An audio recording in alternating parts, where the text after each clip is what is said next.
Praise God, magandang umaga po sa ating lahat. At this moment, let's focus our heart and our mind sa pag-worship kay Lord. May I request everyone to please stand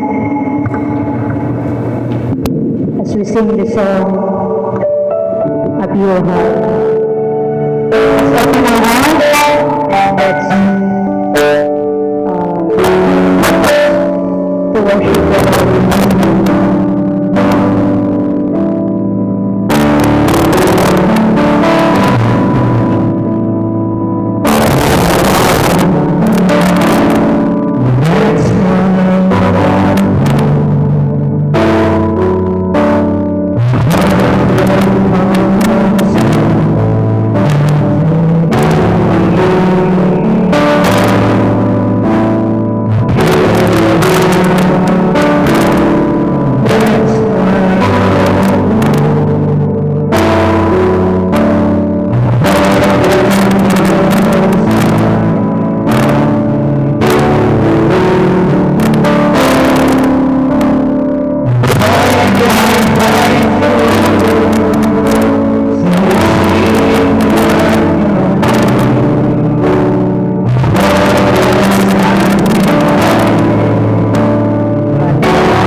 Lahat, tulad ng isang malaking biyaya na tayo ay muling pinipon ng Panginoon upang siya ay ating sambahin, purihin at pasalamatan sa kanyang kabutihan at katapatan sa ating buhay. Mga kapatid, pakinggan po natin ang tawag ng Diyos sa atin upang sumamba from the book of Psalms, Psalm number 46 verses 1-2. God is our refuge and strength, a very present help in trouble. Therefore, we will not fear though the earth gives way. Mga kapatid, tunay na ang Panginoon ang ating kanlungan at lakas sa bawat panahon. Dahil dito, lumapit tayo sa Kanya ng may pagtitiwala at pananampalataya. Inananyahan ko to sa Brother Rhodes para sa ating tuloy-tuloy. Let us pray. Father in heaven, Lord God, we are so thankful and grateful for this wonderful day na kami po ay nakapag-worship sa inyo in spirit and in truth, O Lord. Salamat po, Panginoon, sa umagang ito, sa biyaya na inyo pong ipinagkaloob sa amin ang magandang pangatawan, O Lord. Lord, we would like to magnify you, Father. You are a great God, no other God like you in heaven and in earth, O Lord. Salamat po, Panginoon, dahil binigyan niyo po kami ng pagkakataon na makapag-worship po sa inyo, O Lord. Prepare our hearts, O Lord, as we approach, dear God, your holy throne. Cleanse us from all unrighteousness, Panginoon. Alam po namin, Panginoon, na hindi po kami worthy sa inyong harapan, O Lord. Marami po kami mga alalahanin sa buhay. Lord, dahil sa pagtaas po ng presyo ng gasolina, mga giyera na nangyayari sa gitnang silangan, O Lord, we are anxious about the future, Lord God. But Father God, O Lord, we are certain, Lord Jesus, dahil kayo po ang Diyos, that ang Panginoon ni Abraham, ni Jacob, O Lord, at ni Moses, Father God. Kayo po ang Diyos na certain sa aming mga future. Kayo po ang Diyos na nagbigay ng kaligtasan sa aming Panginoon. Sa umagang ito, Lord God, ihanda niyo po kami, Panginoon, sa pag-worship, O Lord, sa aming pag-awit, Panginoon. Kahit din po sa pakikinig ng inyong mga salita, that may be able to hear your message, Lord God, na galing po sa inyo, O Lord. I am so thankful for this day, Panginoon. This is we pray in Jesus' name. Amen.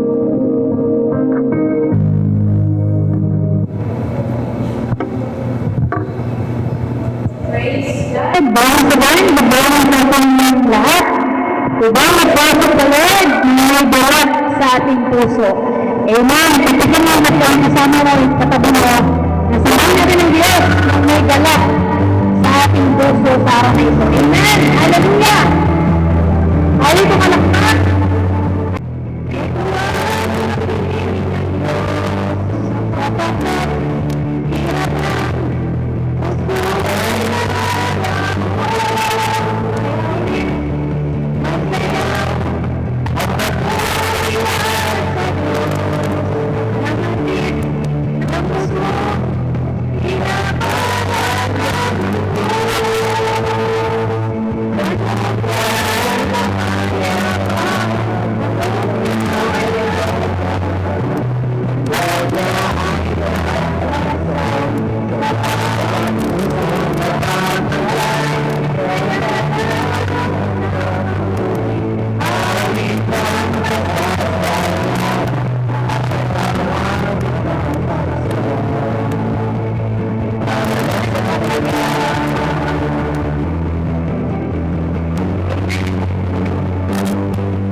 Praise God, purihin po ang Diyos na buhay. Sa oras na ito ay dadato na po tayo sa pagbibigay ng ating mga tithes and offering. Pakinggan po natin ang paalala mula sa salita ng Diyos. From the book of Hebrews chapter 13 verse 16, sabi niya, "Do not neglect to do good and to share what you have, for such sacrifices are pleasing to God." Ang ating pagbibigay ay isang pagpapakita ng ating pasasalamat at pagtitiwala sa Panginoon.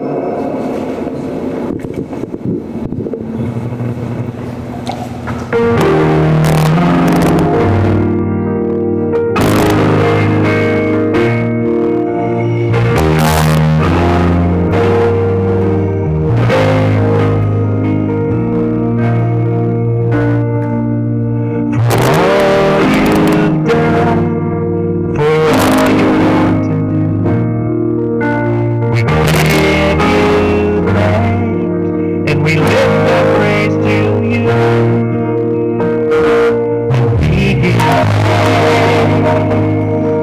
We give praise for the one that all things together for our good. We give.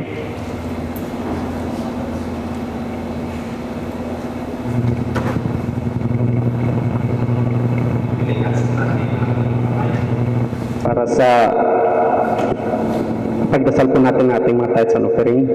Aming Diyos na nasa langit, maraming salamat po sa iyong kabutihan at sa lahat ng biyayang iyong ipinagkaloob sa amin. Tinatanggap mo po ang aming mga handog bilang pagpapakita ng aming pasasalamat sa iyo. Naway po, Diyos, ito naman po ay magamit sa iyong mga gawain. Ito po ay aming dalangin sa pangalan ni Jesus. Amen. Hallelujah, praise God. Mga kapatid, sa oras na ito, dumako na po tayo sa pinakamalagang bahagi ng ating pagsamba, ang pakikinig sa salita ng Diyos. By the way, kung napapansin po ninyo, wala po sila Chaplain Sibulo kasi nakabakasyon po siya. But dahil sa technology natin ngayon, kasi naka-live stream tayo, parang kasama din natin sila. Kasi alam ko, nanonood sila ngayon. So, ngayong umaga, pagpalain tayo ng Panginoon sa pamamagitan ng mensahe na ibabahagi ng kanyang lingkod. Ang ating tagapagsalita po, actually, kapitbahay lang natin siya, yung sa may Arco banda. Kung mapasyal kayo sa Akdi, nasa gilid lang yung church nila, pastor. Isa po siyang church pastor ng Redeemer's Church Assembly of God. Mga kapatid, ang ating tagapagsalita po sa umagang ito ay si Pastor Marley Romy.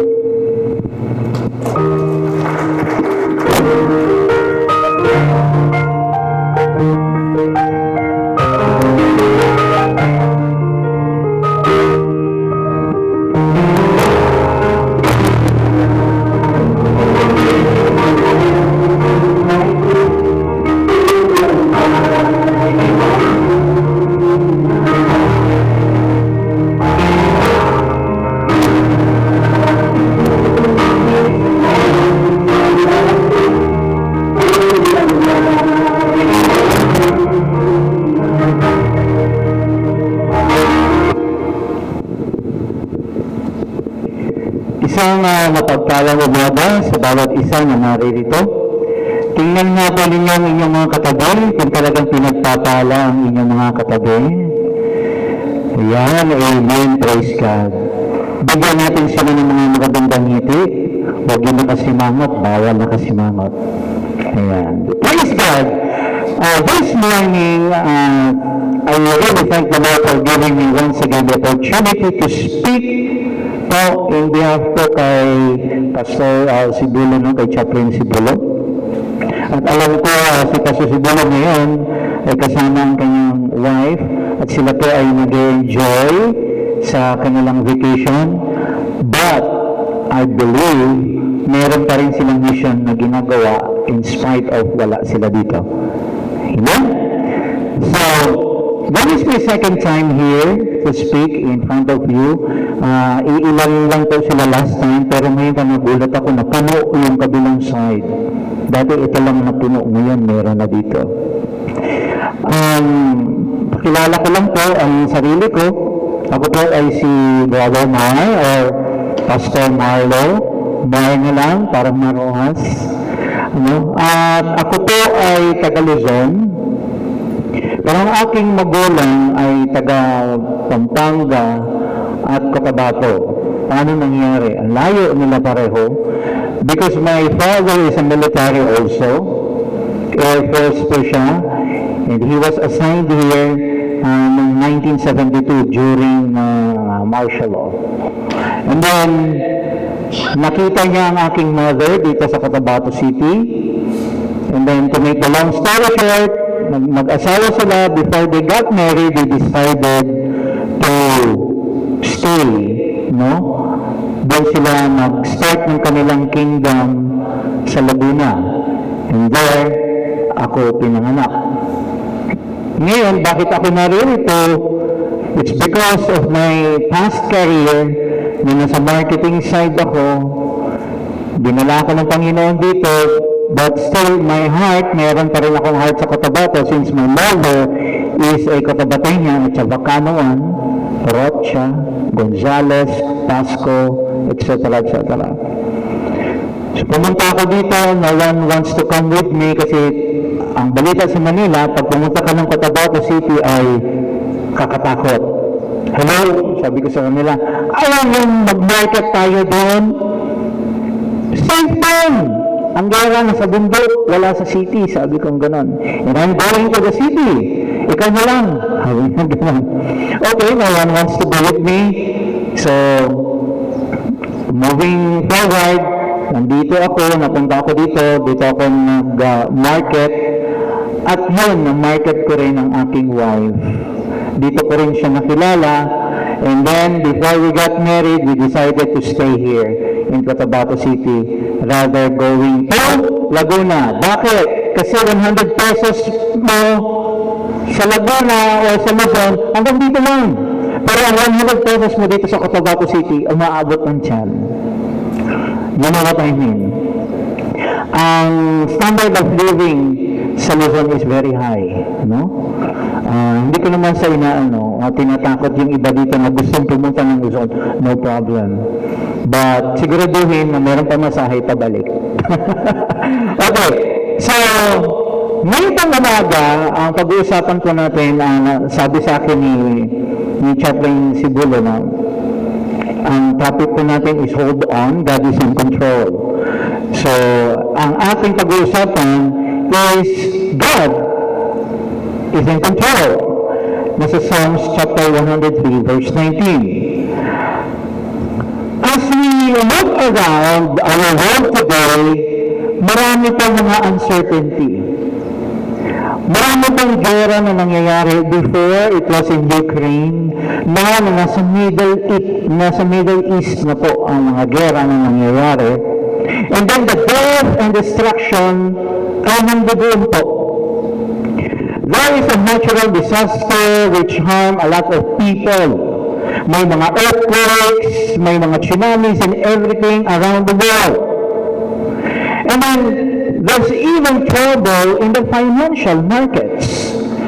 Sa ngayon, sa mga panahon ngayon, may sasakyan ka at magpapagasolina ka, parang ayaw mo lang magpagasolina.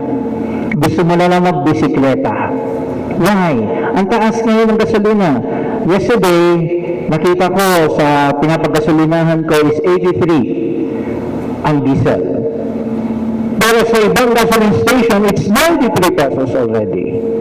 Kunti na lang mga kapatid, so 100 pesos na. Okay? Kung ating iisipin yung mga bagay na yan, maaaring mag-isip ka, naku, paano kaya ang bukas? Naku, paano ko maipagkakasya ang aking sweldo sa sitwasyon ng nambalaan? You probably know exactly what I mean. Whether it's an unexpected, sudden, life-changing event, katulad ng nangyari ng pandemic, biglang nagkaroon ng life-changing event na ang lahat kailangan nakamask, na hindi tayo sanay ng ganun, di ba? Nag-uusap tayo, nagkaroon ng may takip ang bibig. Na kung ngayon, na wala pang pandemic, huwag mo matakpan yung bibig mo, hindi kita maintindihan. Para ng pandemic, nagkakaintindihan tayo na kahit nakatakip ang ating mga bibig.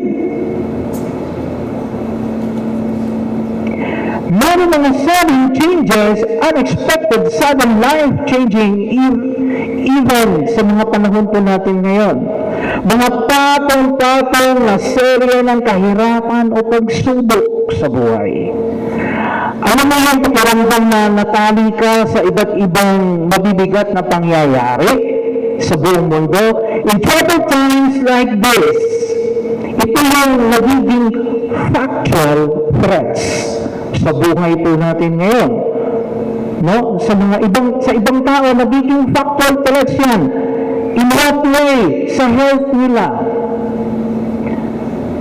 sa families nila, sa livelihood, nagiging threat yung mga nangyayari ngayon. And it can be big to the point na ninanakaw na niya ang iyong kapayapaan sa ating mga buhay.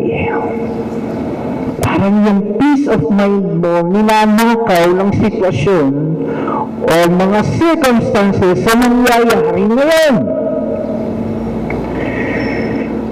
And alam pa niyo mga kapatid, it's a tempting thing when it doesn't seem like God is in control. Lord, nangyayari ito mga ito, nasaan? Nasaan yung iyong control? Bakit nangyayari ang mga bagay nito? Then when I start to think about, nasaan si God? Where is God? Hindi ko sinasabing kayo, maaaring point in your mind, bigla lang dumaan, where are you, God? Eh kung tayo mananampalataya, how much more yung hindi pa nila kilala ng lubos ang ating Panginoon? Maaaring mag-isip sila, Lord, nasaan kayo? Bakit? Pangalawa, bakit nangyayari ang mga bagay na ito? And sa atin, as Christians, how do we respond sa mga ganitong pagkakataon? At yan po yung ating pag-uusapan ngayong umaga. Every day, kinakailangan po nating magdesisyon. Every day, you have to decide who's going to be in control of your life. You or si God. That choice is a battle. No? There are things in your life that if you want to control, you want to make your own rules. Kumbaga, ikaw na nagko-control sa iyong isipan. Ikaw na nagko-control sa iyong sarili. Brothers and sisters, this is very dangerous. How come, Pastor Mar? So what do? We need to let go of control. We need to let go of control and know that God is in control. Ang sabi po sa verse, sa verse ng Psalm 103, sa book ng Psalm, the Lord set His throne up in heavens and He rules over everything. Yan po yung ating verse for today. The Lord set His throne up in heavens and He rules over everything. Mga kapatid, kumbaga parang ikaw ay nasa taas ng building, ikaw ang hari, at umakyat ka sa taas ng building, at ang lahat ng iyong nakikita sa iyong paligid ay ikaw ang nag-roll sa lahat ng yan. Imagine that. But what we are talking about is the Lord. He sets His throne up in heavens and He rules over everything. So dyan po natin makikita that God is in control, not you. It emphasizes God's absolute, supreme, and unchanging authority over every aspect of His creation. And ito po yung verse na hina-highlight that God's rule is secure and universal. Meaning, widespread ang paghahari ng Diyos and worldwide ang paghahari ng Diyos. Na na nag-o-offer sa ating mananampalataya that He is in control. Bakit kayo tahimik? Hindi ako nagagalit. Nagpapaalala lang si Pastor Maya sa inyo. Baka mamaya nakakalimutan na natin. Ito pa ang first step natin, no? Para magkaroon tayo ng peacefulness in life. Why we need to surrender? Because the number one reason, yan po ang unang-unang reason you are under stress, it's because you are in conflict with God. Kasi nga, iniisip mo, ikaw ang nagko-control. Kaya ka na-stress eh. You are thinking about that you are in control. You are in ruling sa buhay mo. Kaya ka na-stress.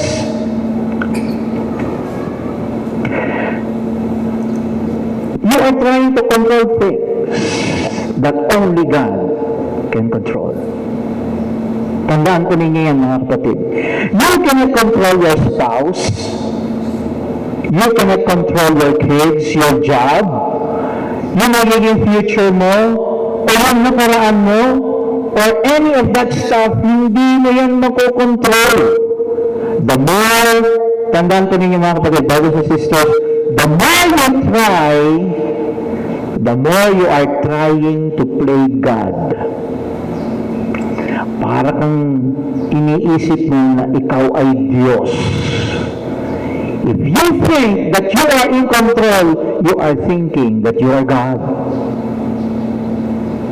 And hindi po yan ang kalooban ng ating Panginoon. Nangyayari po ay naglalagay ka ng oposisyon. Opposition, no? Kay God.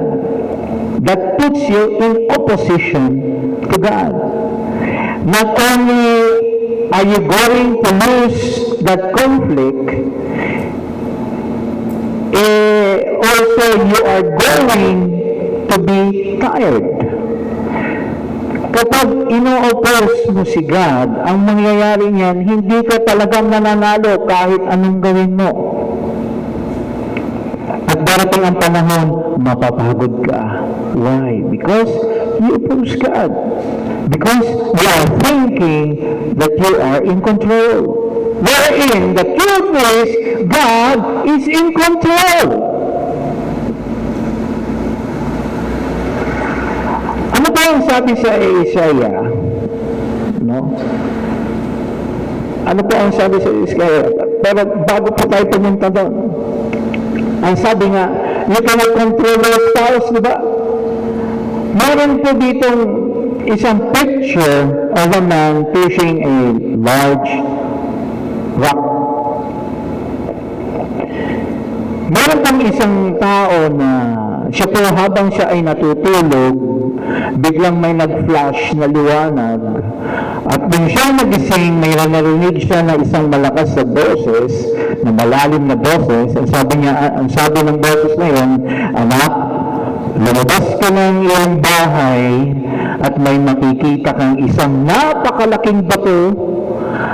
At kapag nakita mo yung batong yun, itulak mo ng mabuti ng buong lakas mo. At nawala na yung boses na yun. So naman ang kanyang iniisip, susundin niya. Siya ay lumabas, ginawa niya, itinulak niya ang malaking bato ng buong puso, ng buong lakas. Araw-araw, itinutulak niya ito. Pero dumating sa punto na nagkataon na siya po ay parang nawala na ng pag-asa. Tinitingnan niya yung malaking bato. Hindi naman nauurong ito. Hindi naman umuusad. Para ano pag itulak ko itong malakas. Pero hindi, susundin ko pa rin siya. Makalipas ang ilang panahon sa katutulak niya, wala pa rin pong nangyari. At meron siyang narinig na isang boses na galing sa kaaway, na galing sa demonyo. Sabi ng demonyo sa kanya, bakit ito tinutulak yan? Wala namang mangyayari. Ilang beses mo tinulak, tumulong ba? Wala! Itigil mo na yan. Itigil mo na yan. Nilaloko ka lang doon narinig mo ng una na itulak mo yan. Wala naman, hindi naman umuusap. Para ano pa? Wala na, sabi niya, tama. Mamayang gabi, kakausapin ko, tatawagin ko yung naunang nagsabi sa akin, palagay ko ang Diyos yun, tatawagin ko ang Panginoon, sabihin ko sa kanya, titigilan ko na ang pagtulak sa malaking bato. Tumigil ang story short, tinawag niya bago siya matulog at nag-appear yung malaking boses ulit. Anak, ang sabi sa kanya, ano ba ang sinabi ko sa iyo? Sabi mo sa akin, itulak ko ito, pero wala naman nangyayari. Anak, ang sabi ko, itulak mo na buong puso. Hindi mo napansin, lumaki na ang iyong katawan. Hindi mo napansin, marami ng unos ang dumating. May bagyo, tag-init. Lumaki na ang iyong katawan, mga muscle mo sa iyong katawan. Marami ka ng mga pagsubok na napagdaanan. Pero hindi mo naman sinabi sa iyo na uuran yan. Ang sinabi ko lang sa iyo ay itulak mo ng buong lakas. At ako ang bahala na mag-urong yan. Sometimes tayo po ay nakatulong sa mga bagay na kung saan na inutos lang ang ating Panginoon, pero nag-expect tayo ng so much doon sa inutos niya. Kapag hindi natin inintindi ano ang sinasabi ng Panginoon sa iyo, maaring ma-frustrate ka, maaring ma-discourage ka, maaring ma-disappoint ka. Sa mga nangyayari ng mga trials ngayon, are you disappointed? Discouraged? Ano ba ang sabi sa Isaiah chapter 55 verses 8 to 9? The Lord says, my thoughts are not like yours. Your ways are not like mine. Just as the heavens are higher than the earth, so my ways are higher than yours, than your ways. And my thoughts are higher than your thoughts. Kaya mga kapatid, do not act like God. Do not act that you are in control. No!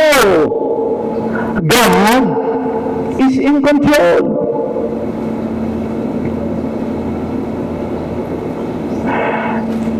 According dyan po sa passage na yan, it illustrates the huge gap between the divine wisdom and limited human understanding. Marami pong klase ng wisdom na makikita po natin sa Biblia.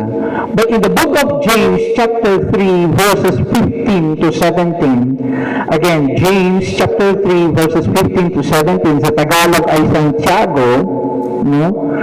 Meron pinapakita ba na merong earthly wisdom? Meron pang intellectual wisdom? Meron pang devilish wisdom? And the wisdom from above, according to James chapter 3 verses 15 to 17. Now, pag-usapan natin is yung divine wisdom. Ang divine wisdom po ay ito, a fear of the Lord and obedience to His will. Yan po yung divine wisdom. Pero meron din po tayo na tinatawag na earthly wisdom. Pag sinabi po natin earthly wisdom, mga kapatid, ang earthly wisdom po ay parang katulad po ng common sense. Ano po yung mga example ng common sense? Pag ikaw ay lumakad sa isang lugar na malikabok, anong gagawin mo? Tatakpan mo ang iyong mga lamang, diba? Tatakpan mo ang ninyo. Common sense yun. Hindi na yung kailangan ituro kung sino. Automatic na yun. Nasa isip mo na yun.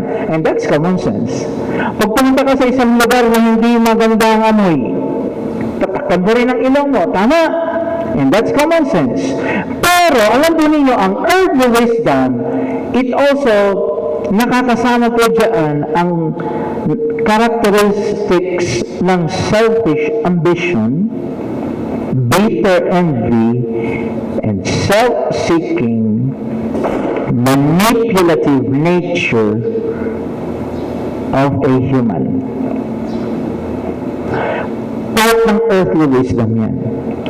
Pero ano ang nais ng ating Panginoon na magkaroon tayo ng wisdom from above?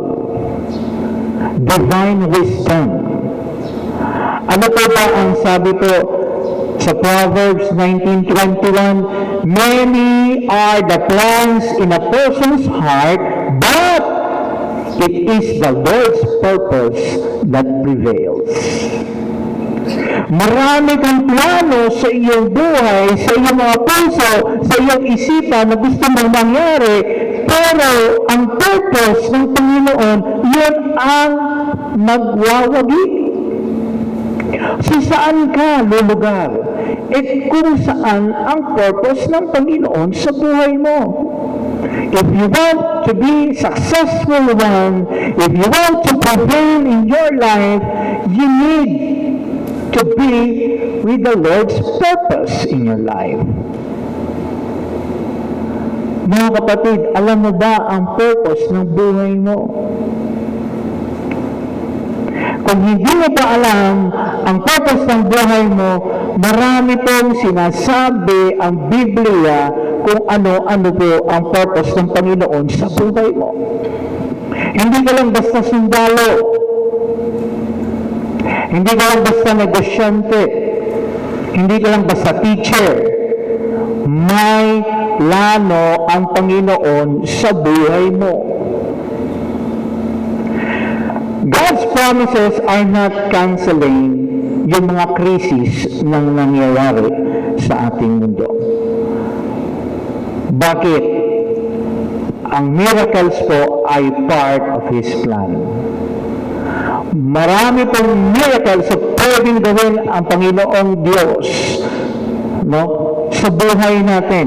Kaya sa gitna ng mga krisis na ito, hindi nawawala ang miracles ni God sa ating mga buhay. When life gets hard, tandaan po natin mga kapatid, we can often feel imprisoned by our circumstances and our choices.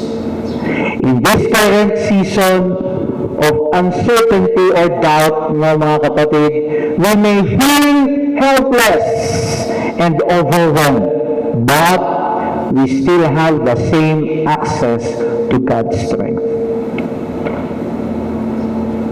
Mercy, grace, power, and presence. God has everything under His control, mga kapatid. He may allow the devil to test you by making you sick. He may permit you to suffer or makapag-suffer, ma-experience mo ang great pain through minsan may mga accidents caused by carelessness.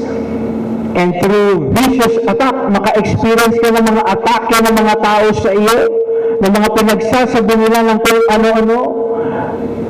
Ikaw ay nadadawat sa mga chismis, ng mga marites. Inaalam ng Lord na mangyari yan. But always remember, these unpleasant events try us and may even tempt us to sin. Pero mga kapatid, we can rest in the following assurance. Ano yung assurance sa kabila ng mga bagay na mga ganyan? Anong sabi sa 1 Corinthians chapter 10, verse 13? The only temptations that we have are the same temptations that all people have. Kung ano man temptations na na-experience mo na dumarating sa harapan mo, ganun din sa ibang tao. But you can trust God. He will not let you be tempted more than you can bear. But when you are tempted, mga kapatid, when you are tempted, God will also give you a way to escape the temptation. God will also give you a way to escape that temptation. Then, you will be able to endure it. May pangako. Then, you will be able to endure it. No matter what your trial is or trials are, no matter to how great your pain or grief in life, your Heavenly Father loves you. He may heal you miraculously. And if not, He will be with you and someday take you to heaven. Nasa Kanya ang inyong tunay na kapakanan, mga kapatid. Nasa Kanyang mga kamay. When we trust in the Father's sovereignty, tayo po, mga kapatid, ay nakatayo sa katiyakan at kasiguraduhan ng buhay. Kung ikaw po ay hawak ng ating Panginoon, ikaw po ay nakatayo sa katiyakan at kasiguraduhan, assurance sa buhay mo. That He is intimately involved in your daily life, mga kapatid. Intimate. Involved in you. In us. No matter what, He never stops providing. Amen?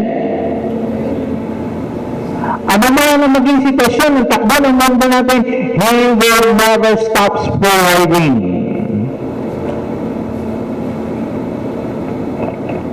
Ibon nga hindi nagugutom. Araw-araw nakakain. How much more kung ikaw ay anak ng Diyos? Hindi ka magugutom, kapatid. That's why, do not worry for tomorrow. Huwag kang matakot bukas kung tumaas lalo ang gasolina. Ayan naman. God will provide. Sinasaksak lang ng kaaway sa ating mga isipan O nakikita mo yung sitwasyon ngayon, grabe ang gera. O may apektado ang mga gasolina yan. Bukas, tingnan mo, pag apektado ang gasolina, tingnan mo mga bilihin, abangan mo, mag-worry ka na. Pag tumaas ang mga bilihin, sigurado, tataas din yung mga tuition fee. Ay sigurado, pag tumaas yung mga tuition fee, wala ka na, mauubusan ka ng pera. Tapos ang sweldo mo, hindi tumataas. Yan ang isinasaksak sa atin ng kaaway. Hello, we have God. If we have God in our life, who can be against us? God is in control.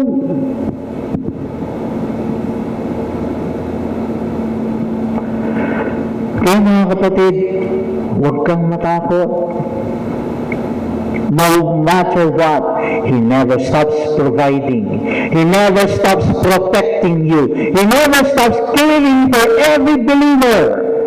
He knows what we need for today and tomorrow. Yan yung advantage ng anak ng Diyos. Kaya, ganito na nga yung sitwasyon, basta kaka-hallelujah, hallelujah ka pa. Ganito na nga yung sitwasyon, bakit? Parang ang saya-saya niyo pa rin, parang wala kang problema. Hello!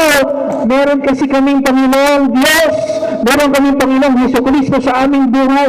That's why nakakangiti pa rin tayo sa kabila ng mga krisis na nangyayari sa ating paligid. I believe soldiers. My father once a soldier, Air Force. Colonel na ba siya nung pag-retire niya? Nasa maintenance po siya before ng mga aircraft. Yun lang, na-involved din siya, no? Kinuha siya ni Gringo Lasan. Naging Ramboys po sila noon. So, na-experience niyang makulong at ma-detain. Kami, yung bata pa kami, hindi namin alam ng mga panahon na yun. Ang nangalagay sa isipan namin ng mother ko, hero ang tatay mo. So kami, lumalaki kami, habang lumalaki, maliit pa kami, kinder. Hero ang papa ko. Pero alam namin, nakadetain. Noong una, nakadetain siya, nakakauwi sa bahay, pero meron kasamang, meron siyang laging kasama, ano ba tawag dito? Parang lagi lang din na nagbabantay sa kanya. No? Pero dumating na yung time na hindi na siya umuwi. Kami na yung pumupunta sa Villamor Air Base that time. Na-detain na sila. And then, hindi ko alam, syempre, hindi ko pa alam, na-freeze ang sweldo nila for how many years. And then, after that, napunta sila sa Fort Bonifacio. And then, after that, ito matindi, hindi ko alam, napunta rin ang tatay ko sa maximum security ng Muntinlupa Bilibid Prison. Pero alam ninyo, doon pala sa kinulong ng Panginoon. Doon nakakilala ang aking father sa Panginoon.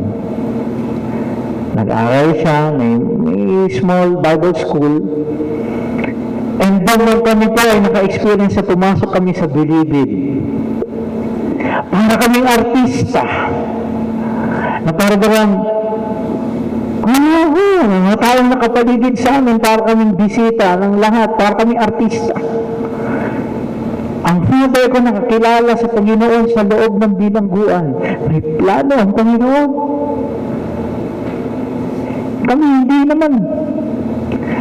And then coming from the mouth of my father, sabi niya, anak, sabi niya sa kapatid ko, mga anak, maghanap kayo ng simbahan, mag-pray kayo lagi. Yan every time nagbibisita kami, Sunday, kami nakakabisita sa father ko. And then dumating ang time, nung nakakilala siya sa Panginoon, nag-share siya sa mga kasamahan niya na Ramboys. At nakakilala rin sa Panginoon. So, nung nagkaroon ng amnesty, nakalabas po sila, lahat sila ay sundalo ng Panginoon. Halos lahat. Hindi na mga baril ang hawak kung hindi salita ng Diyos. God is in control. Pero bago lumabas ang tatay ko, nakakilala na kami sa Panginoon. Ganyan po ka-powerful ang Panginoon sa buhay mo. Kaya natuwang-tuwa ang father ko nung malaman niya na pumupunta ako dito at nagsishare ako ng gospel. Buti yan anak, kasi sundalo rin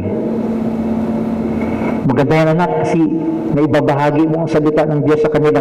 Maramdaman nila kung gaano ka makapangyarihan ang Panginoon sa buhay ng tao. The Lord, mga kapatid, will work every circumstances for our benefit without exception.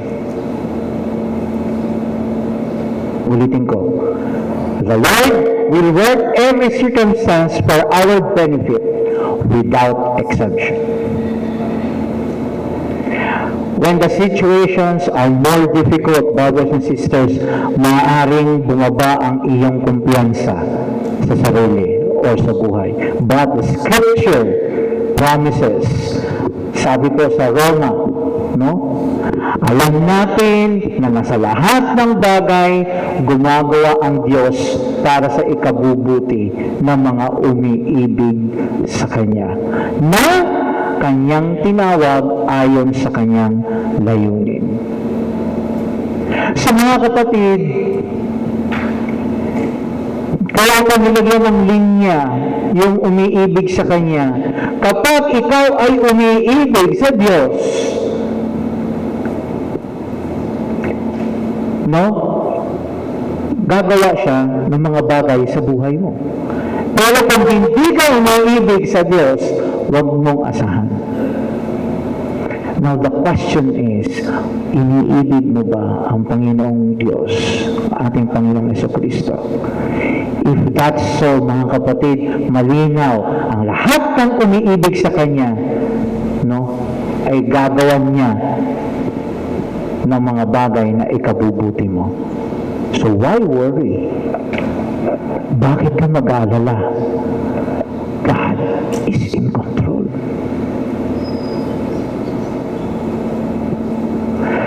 Hallelujah. Panghawakan natin mga kapatid ang kanyang mga pangako. God sees the big picture and He understands our lives in ways we cannot. When life gets hard, mga kapatid, kapag ang buhay natin ay parang bumibigat na, hindi po absent ang Panginoon. He is with us, guiding us with His sovereign authority toward His good purposes. Ito challenge ko mga kapatid. Meron ako ipapakita dito. Tingnan ko kung ano ang makikita ninyo. May nakikita kayo? Yes? Ano nakikita ninyo? Black. Another challenge. Ito. Meron? Ano nakikita ninyo? Black spot. Ito kaya. Another challenge. Meron pa rin nakikita black? Sige. Ito kaya. Black talaga. Hindi magbagong kulay. Meron ba talaga ako nakikita? Ito kaya.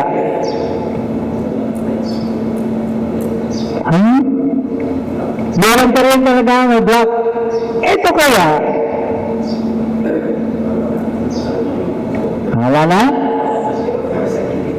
Ano? Wala na? Meron? Meron nasa gilid. Nasa side.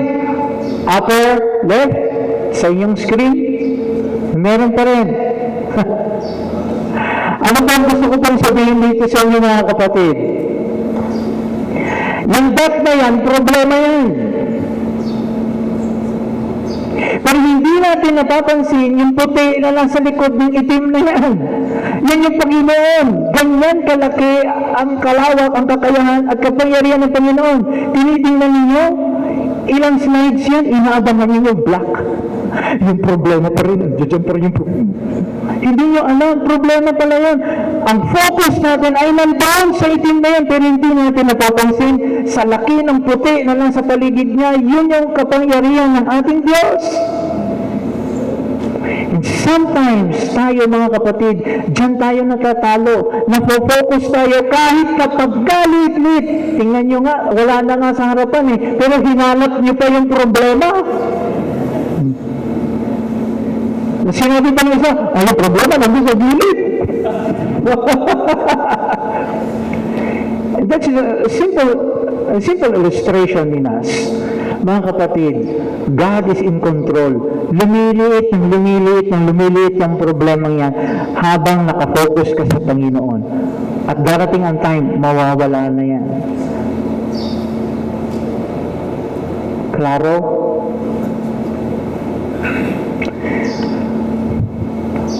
The truth is,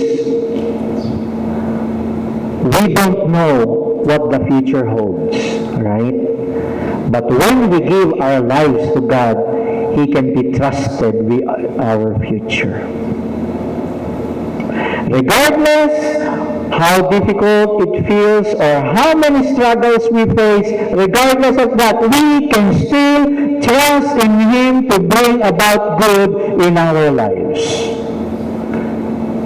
Ayon sa Corinto chapter 4 verses 6 to 9, isahin pa natin ito, sapagkat ang Diyos na nagsabing magkaroon ng liwanag sa kadiliman. Sino kaya yung liwanag na yan? Ang siya ring nagbibigay liwanag sa aming mga isipan. Ito po ay sinabi ni Apostol Pablo kasi nagkakaroon ng problema po sa church ng Corinto. Habang sila ay nag-share, siya rin nagbibigay ng liwanag sa aming mga isipan para maunawaan namin ang kapangyarihan ng Diyos. Kung si Jesus ang liwanag sa kadiliman, si Jesus ang nagbibigay sa atin ng tamang kaisipan, nagbibigay ng liwanag sa ating kaisipan para maunawaan natin ang kapangyarihan ng Diyos. So makapig, kung wala kang Jesus Christ sa buhay mo, hindi mo maiintindihan ang kapangyarihan ng Diyos. Hindi mo maiisip that God is in control. Nasa amin ang kayamanan ito, sabi ni Pablo. Ang treasure nito, nasa amin yan. Ang liwanag na yan ay nasa amin na yan. Ang kayamanan ito ay nasa amin yan. Tulad lang kami ng isang palayok. Tayo ay parang tulad lang din ng isang lalagyan na pinaglagyan nito. Itong nito ay si Jesus. Upang maipakita na hindi mapapantay ang kapangyarihan ay mula sa Diyos at hindi sa atin. Kapag ikaw ay tumingin sa iyong sarili, sa sarili mo ng kakayahan, para mong sinasabi, ikaw na ang Diyos, ikaw ang may control. Pero hindi, katulad ng sinabi ni Apostol Pablo, na mayroong kayamanan. Na para bagang kami ay palayok na ang kayamanan ay nasa loob. Tayo po ay parang palayok, ang buhay natin ay parang palayok na may kayamanan tayo sa ating puso, sa ating buhay. Ginipit kami sa lahat ng paraan. Minsan nagigipit tayo sa lahat ng mga paraan. Gumagawa ang lahat ng kaaway para masira tayo. Ngunit hindi tayo nalulupig, mga kapatid. Nalilito tayo minsan sa mga nangyayari. Pero hindi tayo mawawalan ng pag-asa. Minsan inuusig tayo. Pinipersikit tayo kung ano-anong sinasabi sa'yo kasi naniniwala ka o nag-hallelujah ka o nananampalataya ka o nagpe-pray ka o nag-worship ka sa Lord. Inuusig tayo ng kaaway. Ngunit hindi tayo pinababayaan ng Diyos. Pinababagsak tayo, mga kapatid. Ngunit hindi tayo tuluyang nalulugmok. Why? Because God is in control.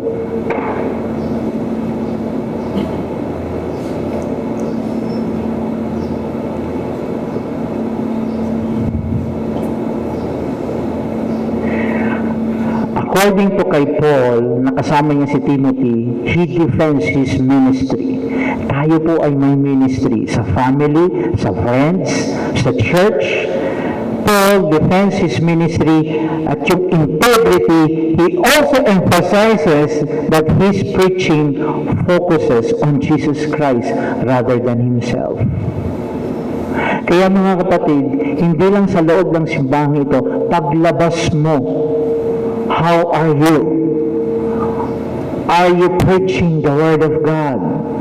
Hindi naman ibig sabihin na pumunta ka o sumakay ka sa jeep, magsalita ka, hindi. Hindi naman laging ganon. Nakikita ba sa buhay mo yung kayamanan sa loob ng buhay mo? Nakikita ba si Jesus sa iyo? The way you speak, the way you think, the way you act, the way you respond. Nakikita ba si Jesus sa buhay mo?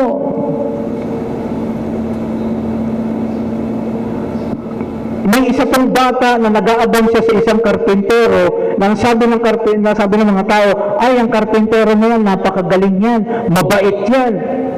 Sabi ng bata, talaga po. Pumunta siya doon sa isang construction, tinanap niya yung karpintero na yun at inabangan niya. Habang may ginagawa yung karpentero, naalangan yung karpentero ba nakatitig yung bata sa kanya. Hanggang dumating yung lunchtime, hindi niya na mapigilan, tinawag niya yung bata, ihali ka nga rito, bakit po? Bakit mo ba ako tinititigan? Kanina pa ako may pinupukpok dito, meron ako nilalagari dito. Bakit mo ako tinititigan? Ay, inaabangan ko lang to kasi na mapukpok ninyo yung daliri ninyo. Ha? Nagulat yung karpintero, naabangan mo na mapukpok ko yung daliri ko. Bakit? Kasi baka mamaya pag napukpok niyo pa yung daliri ninyo, kung ano-ano mo ang lumabas sa bibig ninyo, pag umara, kung ano-ano. Same with us. Kapag tayo ay nakaranas ng problema, ano ang lumalabas sa iyong buhay? Pag napukpok mo ang iyong buhay, ano yung lumalabas sa iyong mga bibig, sa iyong isipan? God is watching us. People around us is watching us.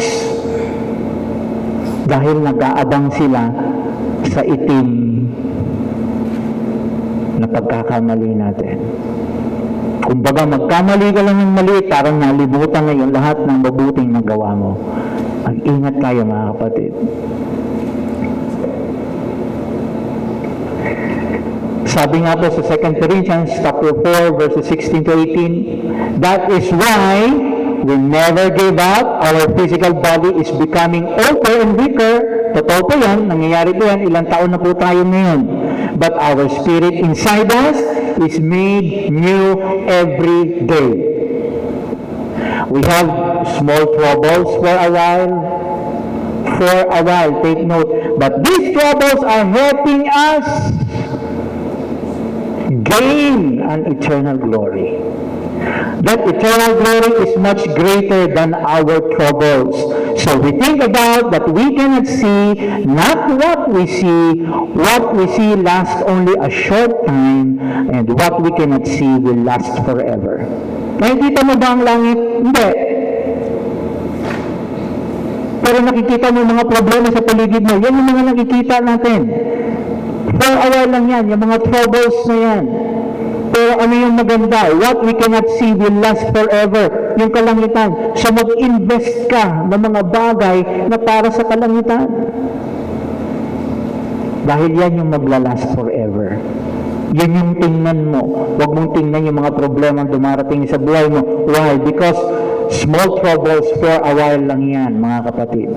Huwag tayong papadala sa for a while na yan. It will come to pass.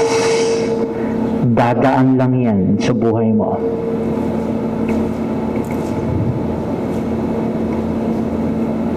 Ito ay, mga kapatid, ito ay isang makapangyarihang paalaala kung paano kumikilos ang biyaya ng Diyos sa gitna ng ating mga pagdurusa. Ipinapahayag nito na ang katotohanan na ating mga pagsubok sa lupa ay may divine purpose. Gaya ng pagpapalawak ng biyaya ng Diyos sa atin, pagdaragdag ng ating pasasalamat sa Kanya sa mga mananampalataya at pagluluwalhati natin sa Diyos. If you have placed your trust in Jesus Christ, listen, you can face your trials calmly and hopefully. You can pray with absolute assurance that God will heal you. And this will bring glory to God. At hindi lang yun, it will add your everlasting happiness. We don't understand why He allows evil things to happen in times, but we know that God has a plan to help us and to care for us. Before I end this message, listen carefully, church. Jesus wants to remind us that this is not our home. Jesus came to prepare a place for us in heaven. So as we think of all the troubles and things that are going on to the world, mga kapatid, it is not a cause for us to worry. Amen? Fight the good fight with all your might, mga kapatid. Christ is your strength. Christ is my strength. Christ is our strength. And Christ, your right. Take hold on life, brothers and sisters, and it shall be your joy and crown eternally. His arms are near. Nandyan lang po, mga kapatid. He will give you His wonderful grace at gagamitin ng iba't ibang circumstances for good. And with that in mind, mga kapatid, as we hold on to Him and trust in Him, is to take us to be with Jesus in heaven forever. Stand firm, brethren, because God is in control. Let us all stand.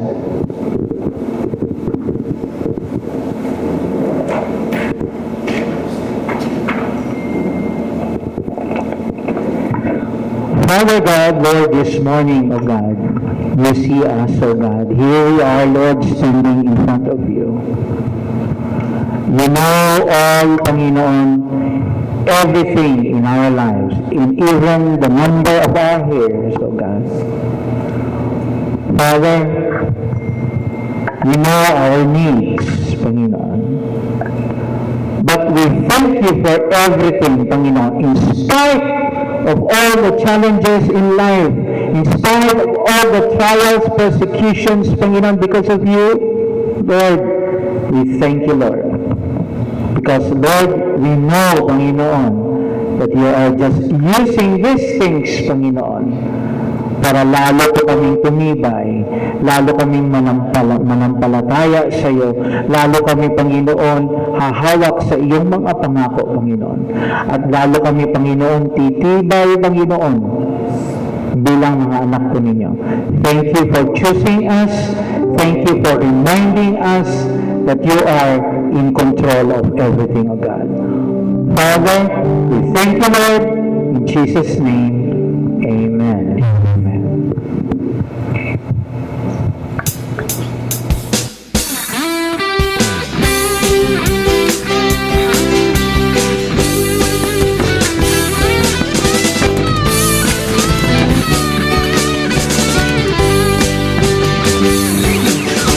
Nalipay ko dako kay ikaw ania, nalipay ko dako kay makauban na sabta, nalipay ko dako kay ikaw ni simba.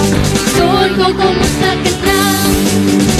Nalipay ko dako kay ikaw ania, nalipay ko dako kay makauban na sabta, nalipay ko dako kay ikaw ni simba.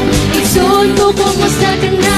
Pagkaanindot mo simba, pagkaanindot mo kanta, kung ang tanan anak sa Diyos adunay panagiusa, panagpikil kalintan na, pahari unta akong matawata ang akong gamot, igsuon ko kumusta ka?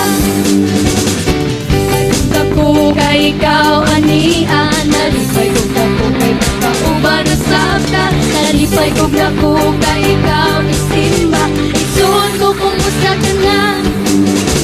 Nalipay ko dako kay ikaw ania, nalipay ko dako kay makauban na sabta, nalipay ko dako kay ikaw ni simba. Igsuon ko kumusta ka